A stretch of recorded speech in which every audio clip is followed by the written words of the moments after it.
തെക്കേ അമേരിക്കയുടെ വടക്കൻ തീരത്ത് സ്ഥിതി ചെയ്യുന്ന അതിമനോഹരമായൊരു രാജ്യമാണ് വെനസ്വേല. ലോകത്തിലെ ഏറ്റവും വലിയ എണ്ണ നിക്ഷേപമുള്ള ഈ രാജ്യം ഒരു കാലത്ത് ലാറ്റിൻ അമേരിക്കയിലെ ഏറ്റവും സമ്പന്നമായ രാഷ്ട്രങ്ങളിലൊന്നായിരുന്നു. എന്നാൽ കഴിഞ്ഞ ഏതാനും പതിറ്റാണ്ടുകളായി വെനസ്വേല വാർത്തകളിൽ നിറഞ്ഞു നിൽക്കുന്നത് അവിടുത്തെ കടുത്ത സാമ്പത്തിക പ്രതിസന്ധിയും രാഷ്ട്രീയ അസ്ഥിരതയും കാരണമാണ്. ഹ്യൂഗോ ഷാവേസിന്റെ മരണശേഷം അധികാരമേറ്റ നിക്കോളാസ് മഡുറോയുടെ ഭരണം ആരംഭിച്ചതിനു ശേഷം വെനസ്വേലയുടെ രാഷ്ട്രീയം ആകമൊത്തം തകിടം മറിയുകയായിരുന്നു.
വെനസ്വേലയുടെ ചരിത്രം ആരംഭിക്കുന്നത് സ്പാനിഷ് അധിനിവേശത്തിൽ നിന്നാണ്.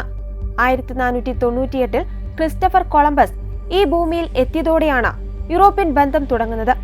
1811 സ്പെയിനിൽ നിന്ന് സ്വാതന്ത്ര്യം പ്രഖ്യാപിച്ച ആദ്യത്തെ ലാറ്റിൻ അമേരിക്കൻ രാജ്യങ്ങളിൽ ഒന്നായിരുന്നു വെനസ്വേല.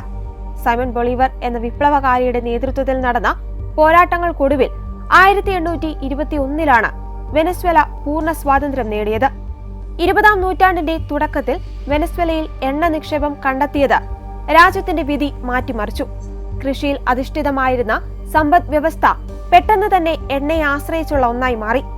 1958 സ്വേച്ഛാധിപത്യ ഭരണത്തിന് അന്ത്യം കുറിച്ച് വെനസ്വേലയിൽ ജനാധിപത്യം സ്ഥാപിതമായി. തുടർന്നുള്ള ഏതാനും പതിറ്റാണ്ടുകൾ രാജ്യം വലിയ സാമ്പത്തിക വളർച്ച കൈവരിച്ചു. എന്നാൽ 1980-കളിൽ എണ്ണവില ഇടിഞ്ഞതോടെ സാമ്പത്തിക അടിത്തറ തകരുകയും അഴിമതിയും അസമത്വവും വർദ്ധിക്കുകയും ചെയ്തു. 1998 ഹ്യൂഗോ ഷാവേസ് വെനസ്വേലയുടെ പ്രസിഡന്റായി തെരഞ്ഞെടുക്കപ്പെട്ടതോടെയാണ് രാജ്യത്തിന്റെ പുതിയ ചരിത്രം തുടങ്ങുന്നത്. ബൊളിവേറിയൻ വിപ്ലവം എന്ന് അദ്ദേഹം വിശേഷിപ്പിച്ച തന്റെ ഭരണത്തിലൂടെ പാവപ്പെട്ടവർക്കായി നിരവധി പദ്ധതികൾ അദ്ദേഹം നടപ്പിലാക്കി.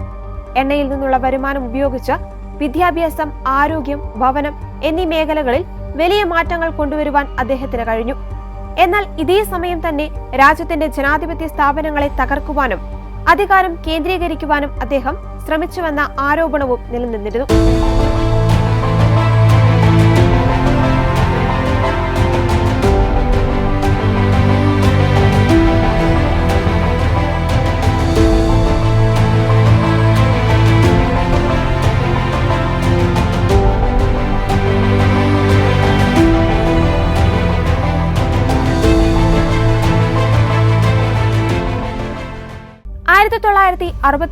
നവംബർ 23 കാരക്കാസിലെ ഒരു സാധാരണ കുടുംബത്തിലാണ് നിക്കോളാസ് മഡുറോ മോറോസ് ജനിച്ചത്.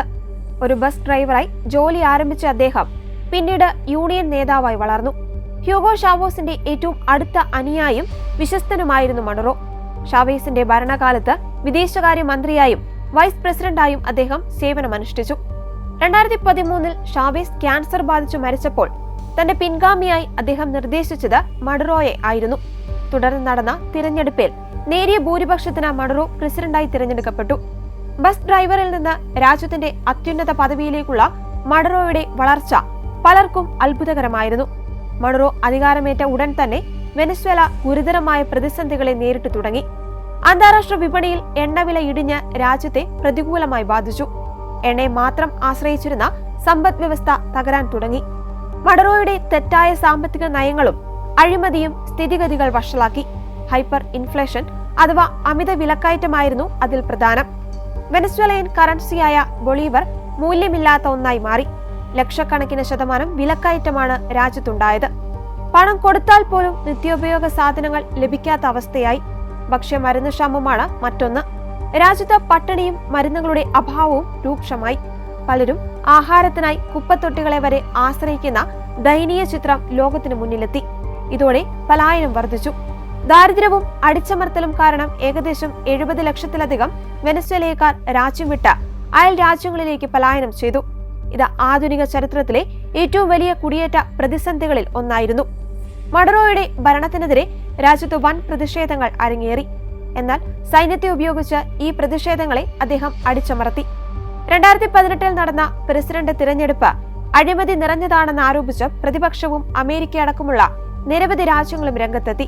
പ്രതിപക്ഷ നേതാവ് ജുവാൻ ഗൊയ്ദോ സ്വയം ഇടക്കാല പ്രസിഡന്റായി പ്രഖ്യാപിക്കപ്പെട്ടതോടെ രാജ്യം 2 ഭരണകൂടങ്ങൾക്കിടയിൽ അകപ്പെട്ടു. എന്നിരുന്നാലും റഷ്യയുടെയും ചൈനയുടെയും സൈന്യത്തിന്റെയും പിന്തുണയോടെ മഡുറോ അധികാരം നിലനിർത്തി. നിക്കോളാസ് മഡുറോയുടെ വ്യക്തിജീവിതത്തിലെ ചില പ്രത്യേകതകളും പലപ്പോഴായി ചർച്ച ചെയ്യപ്പെട്ടിട്ടുണ്ട്. മഡുറോ സത്യസായി ബാബയുടെ അനുയായി ആയിരുന്നുവെന്നത് ഇതിൽ പ്രധാനമാണ്.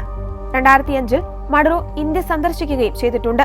വെനസ്വേലയുടെ സ്വേച്ഛാധിപതിയായ നിക്കോളാസ് മഡുറോയെ അമേരിക്കൻ സൈന്യം പിടികൂടിയ സംഭവം ആഗോള രാഷ്ട്രീയത്തിലെ ഏറ്റവും നിർണായകമായ ഒരു വഴിത്തിരിവായി മാറിയിരിക്കുകയാണ്.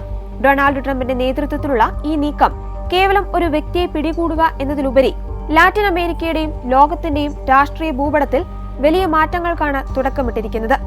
കഴിഞ്ഞ ദശകങ്ങളിൽ വെനസ്വേല നേരിട്ട ഏറ്റവും വലിയ ദുരന്തമായിരുന്നു മഡുറോയുടെ ഭരണം.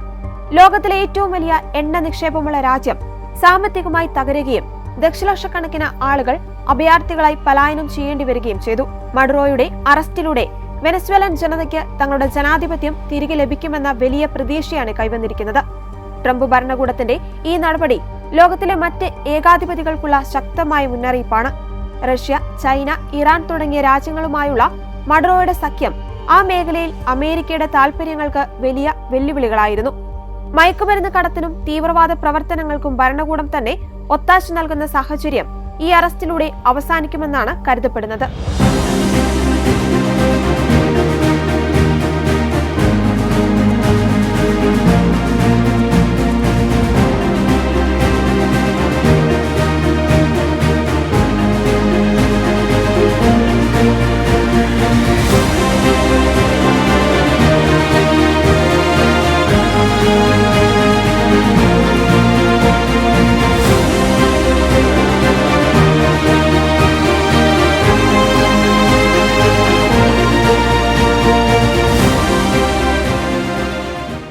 ലോകത്തെ രണ്ടാമത്തെ വലിയ എണ്ണ സമ്പത്തുള്ള രാജ്യമാണ് വെനസ്വേല.